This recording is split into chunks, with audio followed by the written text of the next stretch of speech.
আজি বিৰাট ভাল লাগিছে, অতিকৈ আনন্দিত। আপোনালোকে দেখিছে, আপোনালোক নিজ চকুৰে দেখিছে, আপোনালোকৰ কেমেৰাত বন্দী হৈ আছে।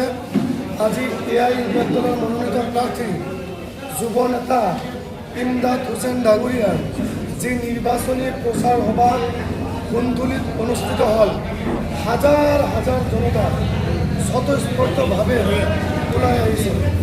আৰু কংগ্ৰেছৰ যিগৰাকী প্ৰাৰ্থী ৰেকিবুদ্দিন আহমেদ ডাঙৰীয়া, তেখেতৰ সভাত কিমানখিনি মানুহ হৈছে সেয়া সাংবাদিক বন্ধুসকলৰ কেমেৰাত বন্দী হৈ আছে আৰু আপোনালোকে প্ৰত্যক্ষ কৰিব। এটা কথা আচৰিত যে বিধায়ক, 3 বছৰ বিধায়ক, তেখেতে খুব নিজকে জনপ্ৰিয় বিধায়ক বুলি জাহিৰ কৰে। তেওঁ আজি এটা সভাত সাংবাদিক বন্ধুসকলক কৈছে তেওঁৰ সভাতে 40,000 50,000 মানুহ জমা হৈছিলে। ৰেকিবুদ্দিনৰ যিটো সভা আছিলে কালাতলীত, তাতে বোলে 40,000 পৰা 50,000 মানুহ সমাগম হৈছিলে। কিমান হাস্যকৰ কথা। ৰেকিবুদ্দিন আহমেদৰ তেনেধৰণৰ মন্তব্যবোৰ আৰু ধুবুৰীৰ চকুৰালীৰ কিছু মন্তব্য একে। আপোনালোকে কওকচোন, সাংবাদিক বন্ধুসকলে কওকচোন, কালাতলী যিখন ফিল্ড, সেই ফিল্ডত 10,000তকৈ বেছি মানুহ ধৰিব নাথাকে, কওকচোন আপোনালোকে। গতিকে আপোনালোকে দেখিছে সঁচা কথা, ৰেকিবুদ্দিনৰ হৰিৰ দলৰ মাটি নোহোৱা হৈ গৈছে। আজি কেইদিনমান আগত আমি টাউন ক্লাব খেলপথাৰত আমি জনসভা এখন কৰিছিলোঁ, তাতে হাজাৰ হাজাৰ জনতা ভোট কৰিছিল। আজি তাতকৈ 3 গুণ বেছি আমাৰ সংকলিত জনসভাত জনসাধাৰণৰ ভোট গৈছে।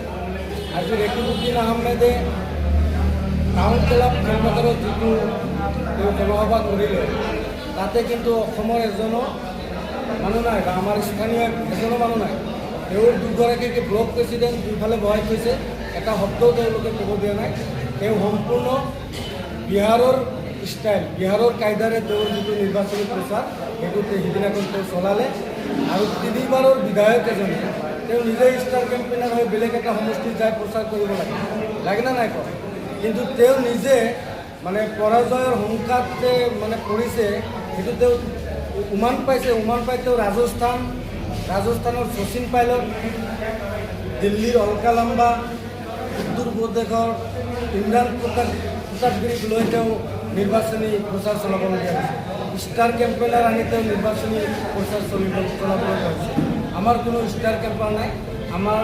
আমি নিজেই ষ্টাৰ কেম্পেইনাৰ, আমাৰ জনসাধাৰণে ষ্টাৰ কেম্পেইনাৰ, আমাৰ চমৰীয়াৰ ভোটাৰসকলে ষ্টাৰ কেম্পেইনাৰ।